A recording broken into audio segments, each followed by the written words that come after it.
Welcome to one more edition to Politics on Right. I'm Egberto Willies, your host. Today we are honored to have the one and only Maurice Mitchell, who is the executive director of the Working Families Party. Brother, how are you doing? Every year I meet you here. Well, brother, first of all, it's good to be here. Yes. Secondly, I am feeling very much in my power. That's how I'm doing. Explain. Well, there's a way to approach politics. Right. Almost as a consumer. Right. Right? I'm a consumer of political information. I'm watching CNN or MSNBC or Fox News, maybe, right? Yes, right. And I'm collecting this political information, and that's mainly in the marketplace of political ideas. I'm a consumer, right? There's a way that you could look at politics almost as sport, right? So think about how you engage with sports, where you support a sports team, right? But you're a spectator, right? You might have a team, and you might wear, their paraphernalia, but you're a spectator in sport. And so there's a way to approach politics as sport where you're a spectator.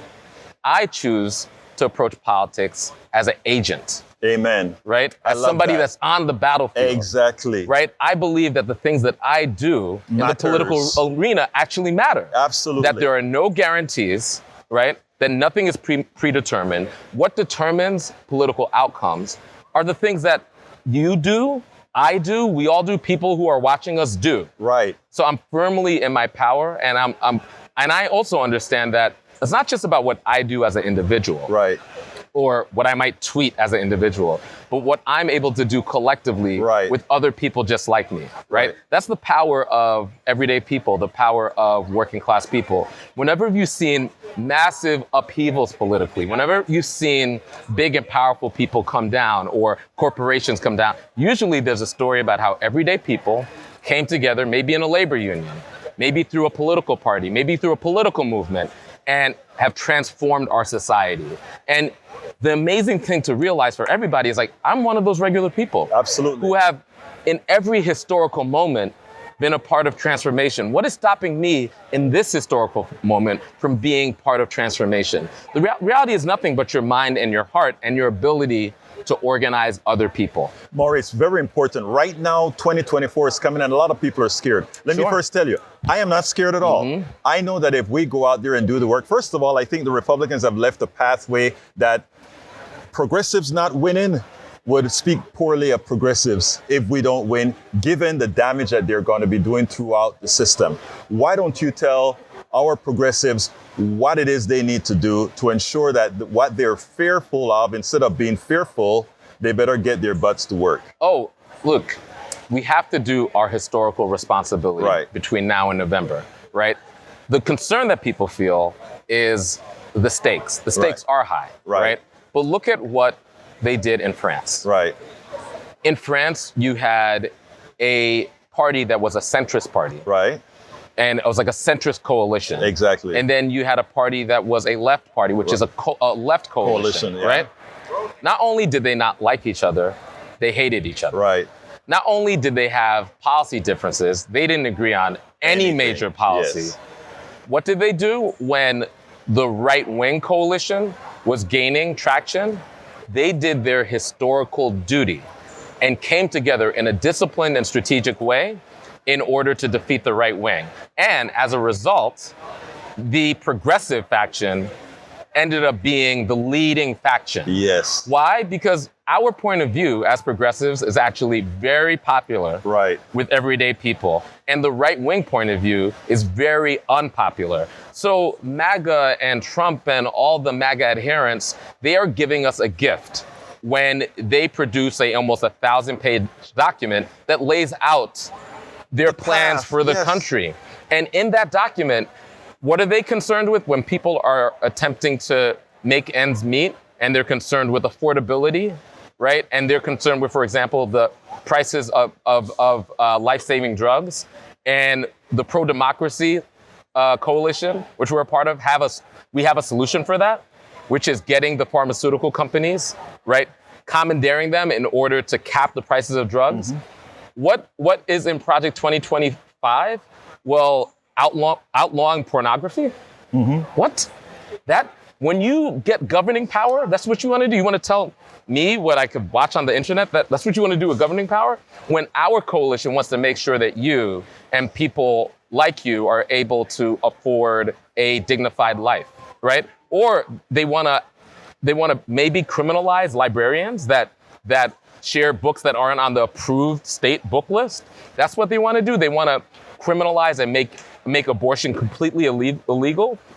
They are the force for big top-down authoritarian government, right. And we're the force for expanding democracy. And what I say is, like, it's not about a man, it's about a plan.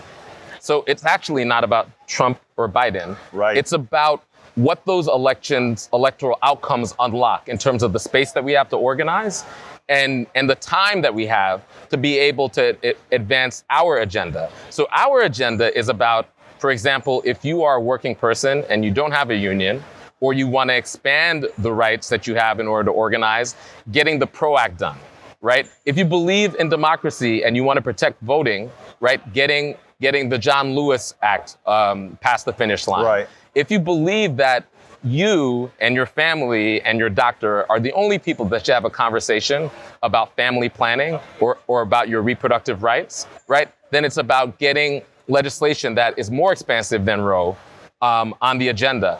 The things that I just named, wildly popular, not just with people who identify as being left or progressive or whatever, just with people who want a shot. Most people just want a shot and they want a government that's responsive to them. And so, to me, everything that's coming out of Trump's mouth, everything that's coming out of his adherents, everything that's coming out of the MAGA movement is consistently about taking away rights, about expanding the government's role in your private life, about creepily being obsessed about people's sexuality and people's sexual lives, and using the government as a way to expand and redistribute cruelty, where we're using the government as a tool to be able to redistribute compassion. Maurice, that is such a stark contrast. You just said the template that needs to go out there. Why is it we can't get the Biden team to express it as succinctly to ensure, because you know what? Yeah. I could take this message to Appalachia. That's right. The middle area that MAGA lives in. Yeah. And that message would sell. Why aren't we doing it? Why aren't we investing in the folks who could go out there and do it? Look, I want to say two things. We are doing it on the grassroots because I'm. Are you in Appalachia? Well, there's a presence in West Virginia, for example, okay, got the it, Working Families Party. yeah. So we are doing it because we are in the grassroots talking to everyday people. Right. And we need to do more of it. Right. And we need people in the upper echelons of the Democratic Party to hear this message. Exactly. I think they heard it. If you heard Biden yesterday Actually, in you're Detroit. right. Can you believe it, right? I think they're getting the message now, yes. right? Because there is both a record of accomplishments. And I would say these accomplishments aren't Biden accomplishments. These are progressive accomplishments. And we are the ones who pushed them to do it. So there's a record of accomplishments and a very stark contrast in terms of what folks want to happen, because elections are about the future. Exactly. Right? So what have you done for me lately, and what are you going to do for me, right? Exactly. And there is a very clear contrast. This isn't hard. This is not hard. There is a message that everyday people who are not ideological, who are ideologically cross-pressured, who believe some conservative things and some progressive things and some things that have nothing to do with politics, if they heard, they would be like, I got it. Exactly. There is no way we could be on the side of these folks. We need to be on the side of the vast majority that believe that government should be a tool in order to be able to expand compassion, not to be able to redistribute cruelty. Maurice, I've been writing articles for the last several months stating that the Republicans have given us a pathway to a landslide. And I don't understand why it is that we aren't picking up and running. So I'm going to ask you to close in this way. Yeah. Please look into that camera, which is that camera. Okay. And tell America, tell the people why it is that they need to support whatever the Democratic ticket is. Let me explain it like this. This is the actual choice. Anybody who tells you this is a choice between two men is not telling you the truth. The truth is, this is a choice between two realities, between two plans. Like I said, it's not about the man, it's about the plan. One plan is a plan that is about further controlling your life, having the government obsess about your religion, your sexual life, create limitations on how your child could be educated. Basically limiting freedom. It's a big government top-down limiting freedom, limiting your economic freedom, and giving more economic freedoms to people who are already privileged and already powerful. And the other side, the other plan, this is very stark, is about upholding the ability to even fight for our freedoms. That's actually what's on the ballot. And 9 times out of 10, when you place those stark realities before anybody, any everyday person, they're gonna choose the reality that gives them a shot at building more freedom. The last thing I wanna say is that it's about the future.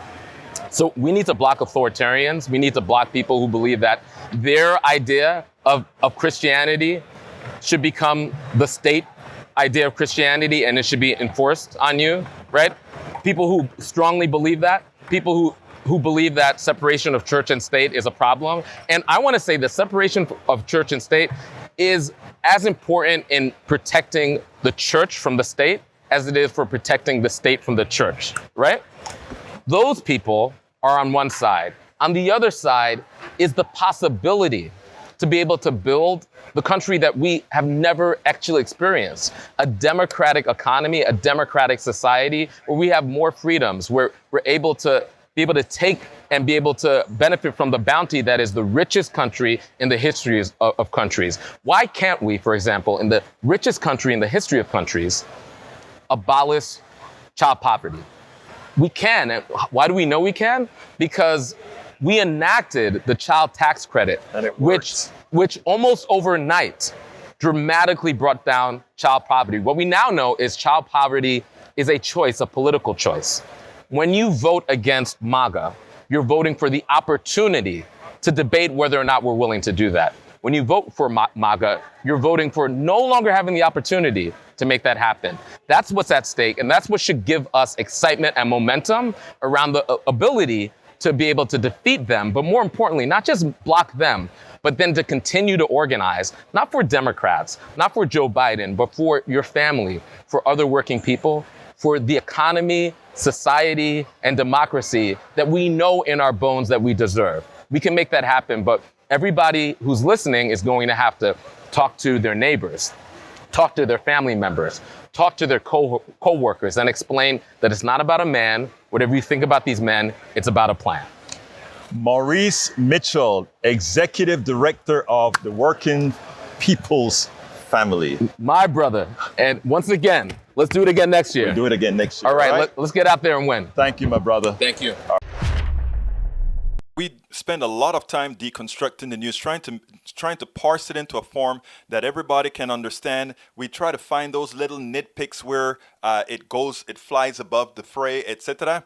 If you really like these videos that we do, I want to ask a big favor. Please go ahead. Number 1, subscribe to our channel. And number 2, please join if you can. Thank you so kindly for watching. Keep watching. Please remember to share. We must populate the entire internet with our progressive message, a message that we know is what most Americans say that they want. So help us, please join.